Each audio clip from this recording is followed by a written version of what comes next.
Assalamualaikum warahmatullahi wabarakatuh. Sebagaimana yang dikabarkan kemarin hari Rabu, bahwa hari Kamis ini kita kedatangan tamu, ya, guru saya dari Oslo, ya, Solo.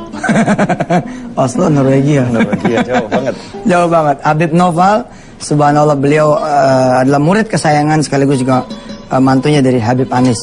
Al-Mafrullah, subhanallah, mudah-mudahan Allah merahmati Habib Anis dan zuriatnya, guru-gurunya, keluarga-keluarga, insyaallah. Hari ini dengan wasilah Antv, subhanallah, kita bertemu dengan salah satu zuriatnya dari Habib Anis, subhanallah.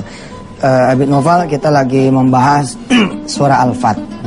Ya, sebentar sebelum berangkat ke Habib Noval, saya perlu menjelaskan satu hal, pemirsa. Kembali kemarin, ya, kemarin kita belajar bahwa Allah memakai kemudian fi'il madhi, kuntum, ya, maksudnya yang berbentuk past tense, ya, kemudian fataha, fatahna, ya. Surah Al-Fat ini atau surah ke-48 ini turun sebelum Fathul Makkah, artinya apa? Artinya Allah sudah menstempel kemenangan itu sendiri buat kaum muslimin, ya, sebelum kemudian jauh-jauh penaklukan kota Mekah. Bahkan menurut sebagian mufassir dan para sahabat sendiri mengatakan bahwa sesungguhnya Mekah sudah ditaklukkan dengan perjanjian Hudaybiyah itu sendiri. Subhanallah. Insyaallah kita akan terus mengorek, ya, yang berkaitan dengan surah Al-Fat yang luar biasa ini sekarang bersama Habib Noval. Fadhal ya Ustaz. Bismillah. Assalamualaikum warahmatullahi wabarakatuh. Waalaikumsalam. Alhamdulillah, sebuah kemuliaan dapat bertemu dengan sahabat saya dan sekaligus guru saya. Iya. Jadi beliau ini guru saya, bukan saya yang gurunya. Alhamdulillah. Kebalik. Tingginya aja tinggian dia, kan?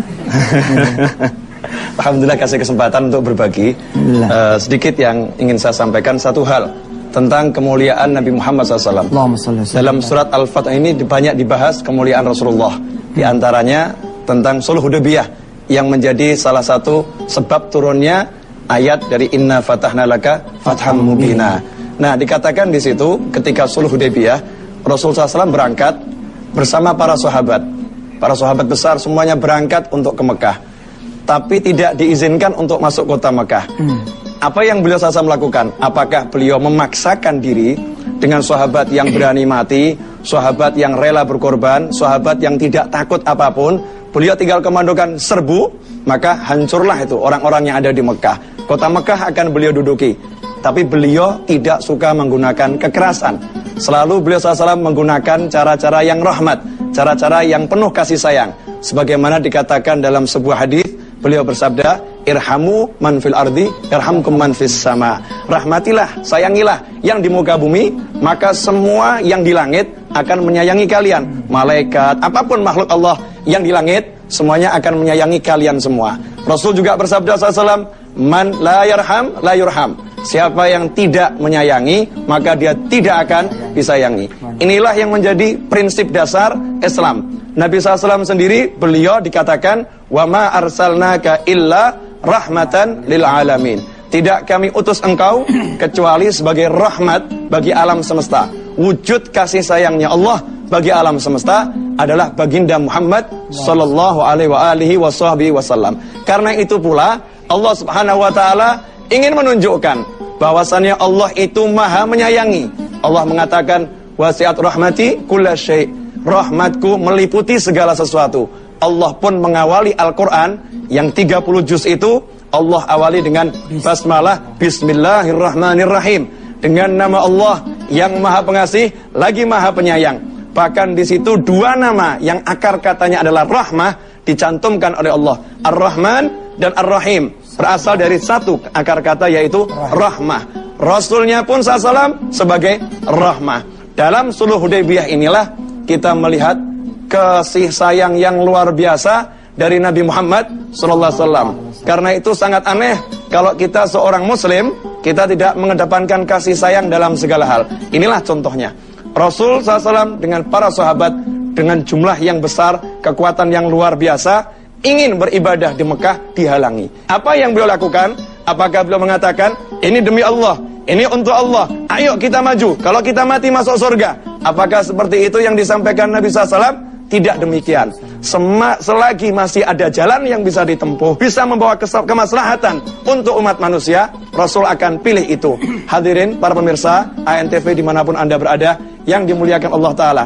Alhamdulillah, Rasul kemudian duduk menemui utusan demi utusan, satu demi satu, sampai terdapat satu kesepakatan, Rasul tahun ini nggak boleh ke Mekah, tahun depan boleh ke Mekah. Saat itulah Rasul SAW memerintahkan sahabat untuk menulis nota kesepakatannya. Untuk menulis. Nah, dalam Sahih Muslim disebutkan, Rasul memerintahkan Sayyidina Ali bin Abi Thalib karramallahu wajhah wa radhiyallahu ta'ala anhu, memerintahkan beliau, uktubus syarat bainana. Tulislah perjanjian di antara kita dengan orang-orang musyrik. Bismillahirrahmanirrahim. Dengan nama Allah yang maha pengasih lagi maha penyayang. Hadza maqadha alaihi Muhammadur Rasulullah SAW. Inilah ketentuan yang ditetapkan oleh Muhammad Rasulullah SAW. Saat Rasul memerintahkan menulis seperti itu dan sudah ditulis seperti itu, orang-orang musyrik tidak terima. Jangan. Faqala lahul musyrikun, "Lau na'lamu annaka Rasulullah taba'naka." Kalau kami itu yakin, kami paham, kami tahu kamu Rasulnya Allah, utusannya Allah, pasti kami akan ikut denganmu. Karena kami nggak yakin, kami nggak percaya, kami nggak ikut. Jadi tolong dihapus tuh, kata Rasulullah. Jadi orang-orang musyrik nggak mau. Mereka nggak mau menerima kalimat tersebut, sangat kritis. Lau na'lamu annaka Rasulullah taba'nak. Andai kata kami tahu engkau adalah Rasulullah SAW, pasti kami akan mengikuti engkau. Saat itulah Rasulullah berkata, udah kalau begitu hapus tuh kata Rasulullah, hapus kata Rasulullah. Padahal beliau ini Rasul yang terbaik, Rasul yang mulia. Beliau mau mendengarkan pendapat orang-orang musyrik demi terciptanya sebuah kedamaian, demi terciptanya sebuah kemaslahatan yang jauh lebih besar. Saat itu Rasul berkata kepada Khalifah Ali bin Abi Thalib, hapus. Maka apa yang terjadi? Menarik. Sayyidina Ali mengatakan, saya nggak mau ya Rasulullah. Saya nggak mau menghapus karena saya yakin kau Rasulullah. Beda dengan orang musyrik. Orang musyrik nggak yakin.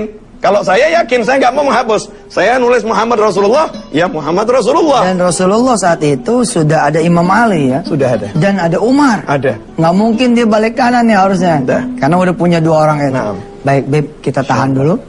Kita tahan dulu pemirsa. Ya, salah satu kemudian hikmah dari Hudaybiyah ini adalah Rasulullah pintar sekali, elegan banget.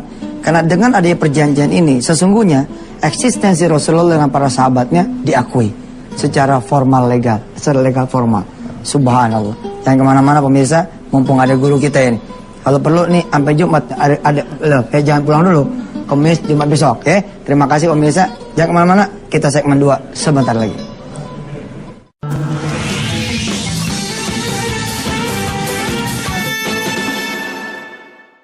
Alhamdulillah, menarik sekali penjelasan kalau dibawakan sama orang alim ya. Habib Naufal ini subhanallah membawa kitab aslinya di dalam laptop beliau. Dan Masya Allah Bib, ini mudah-mudahan antum bisa nerjemahin dan nulis, kemudian kita naikin ke web kita santritafis.com biar teman-teman bisa mengakses langsung juga dari kitab aslinya. Fadal, terusin tadi. Ya. Jadi sangat menarik ketika Sayyidina Ali karramallahu wajhah yang merupakan sahabat yang sangat cinta kepada Rasul SAW, diperintahkan oleh Rasul hapus kalimat Rasulullah, hapus kata-kata Rasul Allah, utusan Allah, hapus. Karena orang musyrik nggak sepakat. Sayyidina Ali menolak, nggak mau. Beliau nggak mau. Nggak, saya yakin engkau Rasulullah, maka nggak mungkin saya menghapus. Betapa bijaksananya Rasul SAW, beliau tidak marah kepada Khalifah Ali bin Abi Thalib. Beliau menghargai juga keyakinan sahabat ini, imannya sahabat, cintanya sahabat, beliau hargai. Makanya beliau tidak mengatakan, wahai Ali kamu nggak benar nurut sama saya. Enggak. Beliau nanya, tunjukkan kepadaku di mana tulisan Rasulullah. Karena Rasulullah tidak bisa baca, tidak bisa nulis. Nabi yang ummi. Tidak bisa baca, tidak bisa nulisnya Rasulullah SAW ini bukan sebuah kelemahan. Jangan kita pandang sebagai kelemahan. Beda masa, beda zaman. Di zaman Nabi SAW, justru orang yang suka menulis dan orang yang bisa menulis, orang yang bisa membaca, derajatnya lebih rendah. Kenapa? Karena orang tersebut orang-orang yang bergantung dengan alat, dengan tulisan, dengan kertas. Daya hafalnya lemah, daya ingatnya lemah. Lain halnya dengan orang-orang di zaman itu. Mereka mengutamakan daya hafalnya. Sekali dengar mereka hafal. Nah, apa yang terjadi? Rasulullah menanyakan kepada Khalifah Ali bin Abi Thalib, mana tulisan Rasulullah. Maka Sayyidina Ali menunjukkan, ini ya Rasulullah. Dengan tangan beliau yang mulia sendiri, beliau menghapus kata Rasulullah SAW. Untuk apa? Demi terciptanya perdamaian dan kedamaian. Inilah jiwa besar seorang pemimpin. Inilah jiwa besar yang dicontohkan Nabi Muhammad SAW. Bukan mengandalkan emosi, bukan mengandalkan kekuatan. Beliau yang memiliki kekuatan luar biasa. Beliau yang paling bertakwa. Beliau yang paling hebat. Beliau tidak mengatakan, ayo maju, tidak peduli apa yang terjadi. Tidak demikian.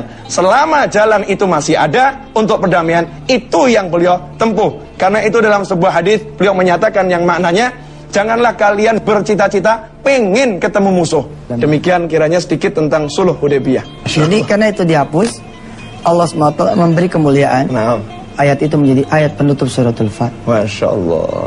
Kita lihat, subhanallah, betapa Allah kemudian menghargai Allahumma salli wa sallim alaihi Muhammad sallallahu alaihi wasallam. Kita lihat pemirsa, ketika dihapus, Allahumma salli wa sallim. Allah sendiri yang kemudian menuliskan di dalam Al-Quranul Karim.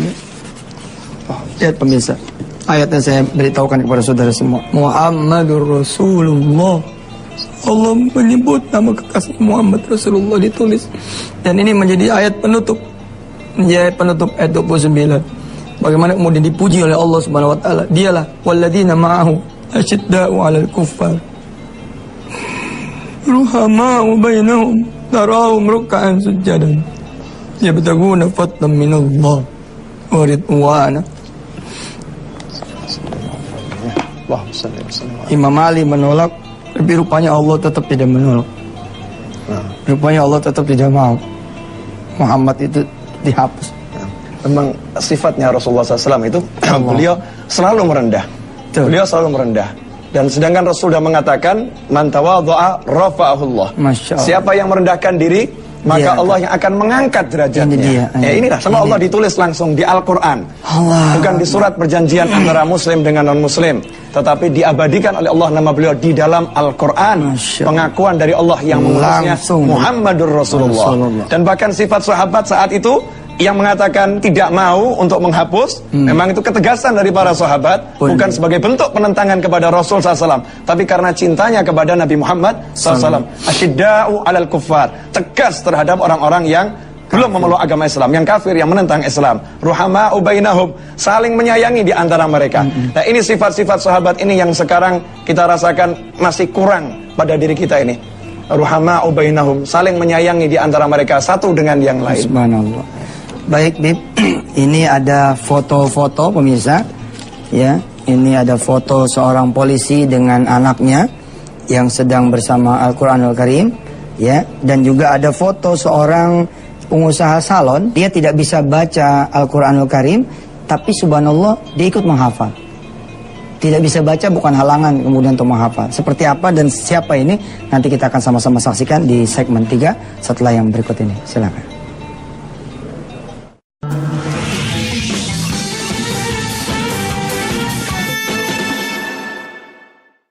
Alhamdulillah, pemirsa, ya Habib kita sudah hadir di hari Kamis ini. Besok hari Jumat, saya masih meminta beliau tetap ada di tengah-tengah kita untuk meneruskan lagi penjelasan tentang surah Al-Fat yang luar biasa. Ini masih belum tulus nih, karena di dalam kitab yang beliau baca di dalam laptop ini adalah nanti akan ada akhirnya tuh tulisannya seperti apa gitu kan?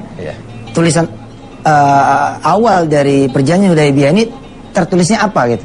Dialognya seperti apa? Insya Allah besok Jumat Habib masih bersama kita. Habib, kita masuk dulu ke O2. Ya, pemirsa, sebagaimana antum tahu, ngapal Quran satu hari satu ayat. Mudah-mudahan jemaah antum di Solo, Jakarta dan tempat-tempat lain ini bisa antum seru untuk ikut menghafal Quran. Walau dia nggak bisa baca Quran, walau dia nggak bisa nulis Quran. Nah, ini ada contohnya. Nah, ini dia pemirsa. Ini ada suratnya pemirsa. Saya baca suratnya ya. Ini orangnya. Oke, suratnya saya baca. Assalamualaikum, biodata, nama Dewi Susanti, tanggal lahir Semarang, alamat Pasuruan Lor, Jati, Kudus. Sebelumnya saya ucapkan terima kasih kepada Antv dan Ustadz YM. Wih, tersanjung nih. Dengan adanya acara ini saya mampu mengubah diri saya yang dulunya jauh dari Allah dan Al-Quran, kini menjadi lebih dekat dengan Allah dan Al-Quran. Usia saya hampir 36 tahun, tapi baru 2 tahun ini saya menyentuh Quran. Dan saya selalu menangis setiap kali membuka Quran. Kenapa lidah ini menjadi kaku? Astagfirullah. Saya lupa dengan huruf Quran. Dari situlah saya selalu ingin belajar dan belajar membaca Al-Quran. Sekali lagi terima kasih dan maaf. Dewi Susanti. Ini gue ada tulisannya di sini. Nama Dewi Susanti. Saya ini pemilik salon Amanda khusus wanita. Alhamdulillah. Dan insya Allah mampu menghafal surah Al-Mulk 90% yang waktu itu saya rekam lewat handphone saya. Yang berikutnya datang dari, saya kayak Patenosidin ya. Yang berikutnya datang dari, bagus, bagus.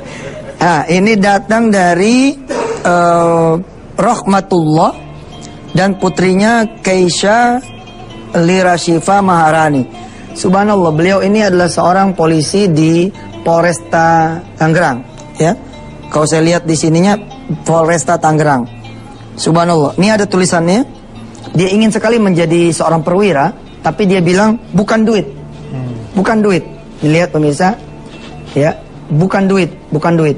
Insya Allah Al-Quran ini yang akan mengantarkan saya jadi perwira polisi. Amin.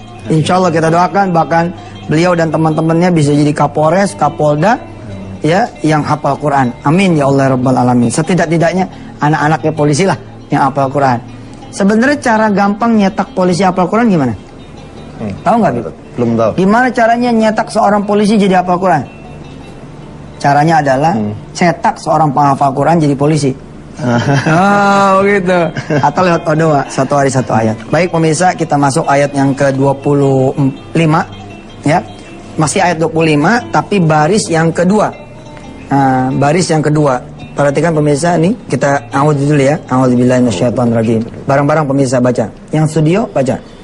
Wa basyiril ladzina amanu. Ayo. Wabashshiril ladzina amanu Wa 'amilus solihati وعملوا الصالحات أن لهم jannat. Nah, kemarin kan sampai ini toh. Nah, sekarang kita lanjutkan. Tajri min tahtihal anhar kullama ruziku minha min thamaratir rizqa qalu. Dah segitu dulu. Ustadz, sekarang kan hari ke berapa ya? Sekarang nih ke 26 ya? Mestinya kan doanya 26. Nah tapi 25-nya ini ayatnya panjang, 4 baris, jangan dipaksain. Kalau kita bisa sanggup satu hari 4, tunjukin dong ke Allah your best effort. Bijuhdikum, tunjukin dong ke Allah kesungguhan saudara semua, ya. Walladzina jahadu fina lanahdiyannahum subulana. Jika orang-orang kemudian dia bersungguh-sungguh, maka Allah akan memudahkan jalannya. Kita berdoa, alhamdulillah hari ini ada Habib. Doa kita hari ke-26 ya. Oh, sekarang udah balapan nih. Udah balapan lagi. Oh, doanya masih tertahan ayat 25, tapi doanya udah mulai hari ke-26. Nah, karena di samping saya ada guru saya, Habib Noval, beliau yang kita minta untuk membimbing doa bersama. Jadi Habib 100 hari kita doa bareng. Pemirsa di rumah berdoa, kita di sini ngaminin. Fadl, ada 1 menit tersisa untuk memandu teman-teman semua. Bismillahirrahmanirrahim. Alhamdulillahirabbil alamin. Allahumma shalli wa sallim ala sayidina Muhammadin wa ala alihi wa ashabihi ajma'in. Ya Allah yang Maha Pengasih, ya Allah yang Maha Penyayang, selamatkanlah kami, selamatkanlah kami, selamatkanlah kami. Ampunilah dosa-dosa kami, terimalah semua amal soleh kami, jadikan kami penghuni surgamu selama-lamanya tanpa hisab. Ya Allah, ampuni kedua orang tua kami, ampuni pasangan hidup kami, ampuni anak keturunan kami. Jadikan semuanya min ahlil Quran. Jadikan semuanya min ahlil Quran. Jadikan semuanya min ahlil Quran. Ya Allah, dengan syafaat Al-Quran, selamatkanlah bangsa ini. Jadikanlah umat Islam yang dapat menjadi suri teladan dan dibanggakan oleh Nabi Muhammad sallallahu alaihi wasallam. Ya Allah, berilah kami kehidupan yang mulia, kehidupan yang barakah, dan akhirilah usia kami kelak dengan husnil khatimah. Wa sallallahu ala sayyidina wa maulana Muhammadin wa ala alihi wa sahbihi wasallam. Alhamdulillahi rabbil alamin. Amin. Ya Allah Rahman Rahim. Saya juga mengaminkan doa semua pemirsa yang saat ini sedang berdoa. Silakan berdoa pemirsa, silakan berdoa, terus berdoa. Ya Allah, apapun menjadi doa pemirsa semua, izinkan saya, Habib, dan para malaikat-malaikatmu ikut mengaminkan. Senanglah wahai pemirsa, senanglah duhai teman-temanku, senanglah wahai saudara-saudaraku, karena doa saudara semua diaminkan oleh kami dan diaminkan oleh para malaikat-malaikat Allah Subhanahu wa taala. Mudah-mudahan kita semua ditakdirkan Allah menjadi orang yang didengar doanya dan dijadikan orang-orang yang sabar dalam menanti jawaban dari Allah Subhanahu wa taala. Sallallahu alaihi wasallam Muhammad wa ala alhamdulillah rabbil alamin. Sampai ketemu besok. Bib, mohon hadir lagi insyaallah untuk episode Jumat besok. Wassalamualaikum warahmatullahi wabarakatuh. Waalaikumsalam warahmatullahi wabarakatuh.